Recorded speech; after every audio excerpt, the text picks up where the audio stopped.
Hello and welcome to my very first plan with me for the new year, for 2025. So for this year I've chosen again a notebook by Notebook Therapy. This one was sent to me by them, so thank you very much, and I love it so much. I think it's so beautiful, and this year I've been a little bit obsessed with green, so it's just perfect. And it has so many cute details. As you can see on the very first page, we have some doodles that I didn't draw. They're already in the notebook.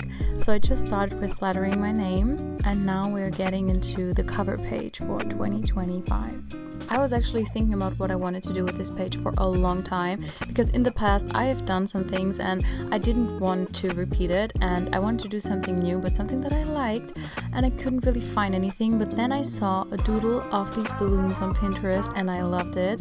I hope it's not too much 2018 like, but I think they turned out really cute for this cover. And on the other side I did a quote page, and I chose the quote, "Always find time for the things that make you feel happy to be alive," because I feel like this is the most important thing that I found for me in 2024, is that I often feel the need to do things, but like more in a forced kind of way, and not because I enjoy to do them, even if these are things that I like drawing or something, but I make them a to-do. So this is something that I want to remember. For that I also added little text on the top and on the bottom which said "From 2024 me to 2025 me," kind of like a message to myself, and I thought that was really cute. And as you can see at this part of the planning, I also decided on a theme, and because this journal is green, and as I said, I love green, and also I love pink, and pink goes good with green. If you know, you know. I decided to do a pink and green theme. So we have a lot of green details, but we also have a bunch of bows that I simply printed out and used as stickers. But as you already saw, I also chose to do the balloon of the 5 in pink, so it stands out, because 2025. The next page is then going to be a very simple space where I can write down my goals for the new year. As you can see, I also drew a little bow, and then on the bottom I added a growth tracker. I'm doing these now for a couple of years. I've been a little bit inactive because, well, I'm a student, or I was a student, and I just finished my master's thesis, so sadly I didn't really have time to do Instagram and YouTube as much as I wanted to, but I hope this year will be better. And so I just drew this little growth tracker, so I just see how much I grew in the new year. And of course, numbers don't matter, but I just like to have it at hand so I can just see how I progress. I then added some color and some stamps that actually come with this notebook, and I added them in green.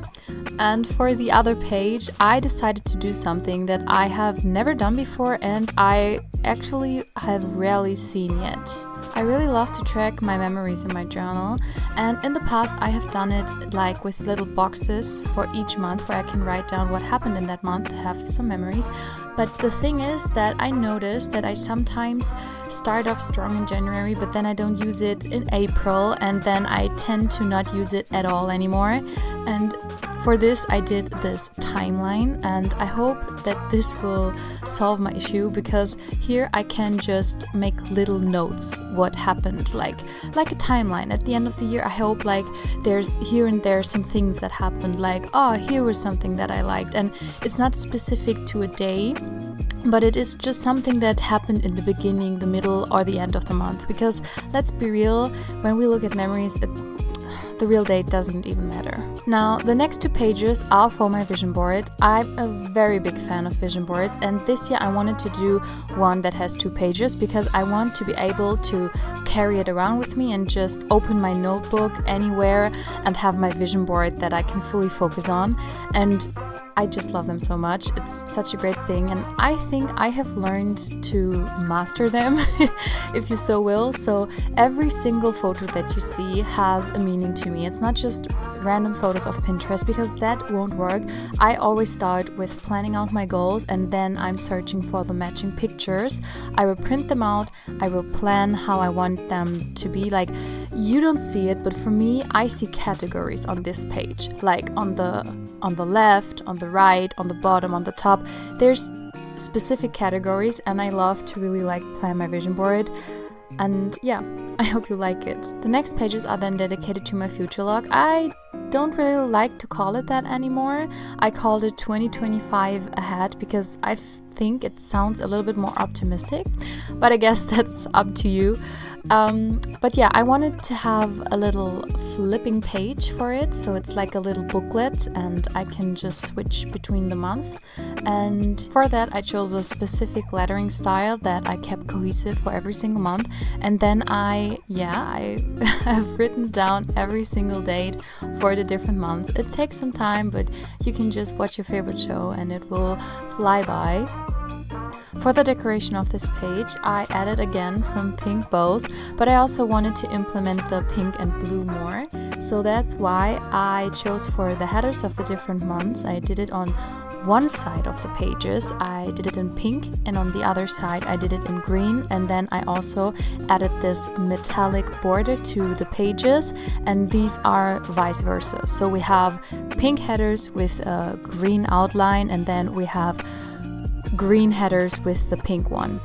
And I think this just perfectly splits the two halves of the year. And now we're approaching the last pages of the setup, and I bet this is something that you didn't expect, because these pages are dedicated to my project pen for 2025.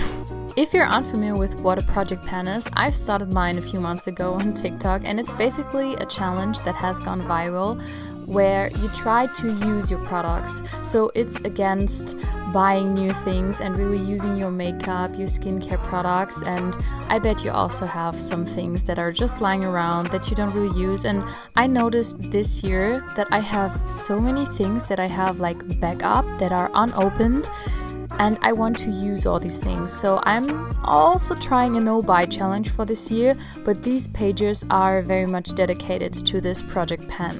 How I'm going to use these pages, as you can see, I'm writing lists with every single product that I'm currently using and that I have backed up. So as the year progresses, I can simply fill in the little circles, and then I know that I have finished something, so I have an overview. How much do I still have left? Maybe at some point I can buy new things, but just to have a better overview and to really see my progress that I'm making with the different products. But for lipsticks, for example, I'm going to do it differently, because I feel like with lipsticks it's really hard to really track a progress, because lipsticks are just very long lasting. And here I want to have a little list where I can just tick down how many uses I have of the lipstick, so I can see which lipsticks am I using a lot, which less, and maybe this will just keep me motivated to use my products, you know, to like a little bit gamify it and also to see some sort of progress, because I feel like with lipsticks I see no progress at all. So this is something how I'm trying to avoid being less motivated with that. I'm also going to do the same with lip gloss. And then for eyeshadow, I'm again using a very different approach. I actually saw this online by a different creator, and what she basically does is she draws out her eyeshadow palettes, and whenever she has hit the pen, so you can see the metal pen of the eyeshadow, she does an angled line, and whenever she has finished an eyeshadow, she fills it in completely. And this is what I want to do as well.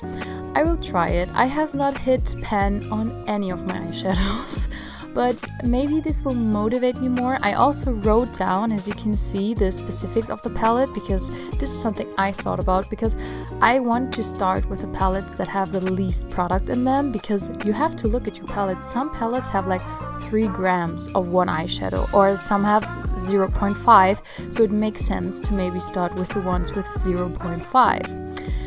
And yes, this is going to be my pages for my project pen. I'm also trying to maybe have one palette for 1 month so it doesn't get boring, but I'm not really sure because I'm just starting out. If you have done project pen or are currently doing it, I'm open for any recommendation, tips, criticism, anything really. But yeah, I'm trying my best, and we will see if I will finish a lot of products in 2025, because I hope so. And now we're at the end of this video and of this setup. I really hope you like my different pages and how they turned out. Please make sure to leave a comment what you think, maybe some suggestions for pages, for spreads, maybe also what was your favorite spread, what is something that you really need in your journal, and also maybe what do you wish for 2025. Yes, I really like my setup. I think it turned out really nice, and I'm really excited to keep planning in this one. So stay tuned for a January setup. And yeah, with that, I'm wishing you a happy new year. May all your wishes come true. And yeah, that's it from me. Bye bye.